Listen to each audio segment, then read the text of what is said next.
26,000 চাকরি বাতিল মামলার শুনানি পিছিয়ে গেল সুপ্রিম কোর্টে। ফের কবে শুনবে শীর্ষ আদালত? চলুন এ বিষয়ে আমরা বিস্তারিত জেনে নিই। এসএসসি 26,000 চাকরি বাতিল মামলার শুনানি পিছিয়ে গেল সুপ্রিম কোর্টে। মঙ্গলবার অর্থাৎ আজকে প্রধান বিচারপতি সঞ্জীব খান্না জানান যে আগামী সোমবার মামলার শুনানি করা যেতে পারে। সব পক্ষ তাতে রাজি হয়। আগামী 15 জানুয়ারি এই মামলার পরবর্তী শুনানি হবে। মঙ্গলবার অর্থাৎ আজকে শুনানি হলেও সিবিআইয়ের সওয়াল করার কথা ছিল। সেই মতো এক আইনজীবী জানান যে সিবিআই যোগ্য অযোগ্যদের বাছাই করে রিপোর্ট দিক। শুনানি না হলেও আদালতের আগের নির্দেশ মোতাবেক মঙ্গলবার এই মামলার রিপোর্ট জমা দিতে হবে সিবিআইকে, অর্থাৎ আজকেই কিন্তু জমা দিতে হবে। একাধিকবার পিছিয়ে যাওয়ার পর গত 19 ডিসেম্বর চাকরি বাতিল মামলার শুনানি হয়েছিল সুপ্রিম কোর্টে।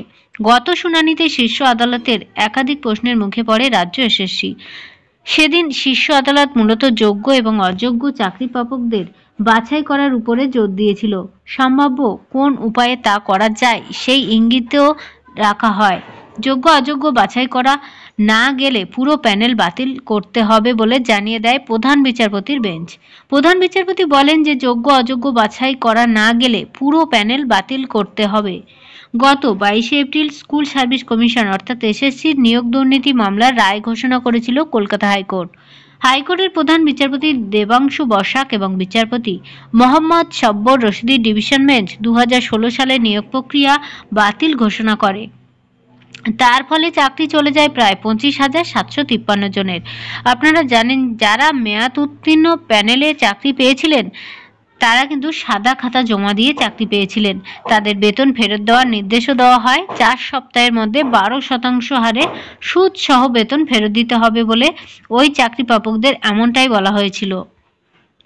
হাইকোর্টের নির্দেশকে চ্যালেঞ্জ করে সুপ্রিম কোর্টে গিয়েছিল রাজ্য সরকার। পৃথকভাবে মামলা করে রাজ্যের শিক্ষা দপ্তর, এসএসসি এবং মধ্যশিক্ষা পর্ষদ। তারপর সুপ্রিম কোর্টের দফায় দফায় মামলা করেন হাইকোর্টের নির্দেশ চাকরিহারাদের কয়েকজন।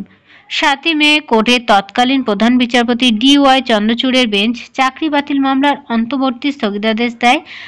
এক্ষেত্রে এই সময়কার যে প্রধান বিচারপতি যুক্তি দিয়েছিল যে যোগ্য অযোগ্য আলাদা করা সম্ভব হয়, তা হলো গোটা প্যানেল বাতিল করা ন্যায্য হবে না।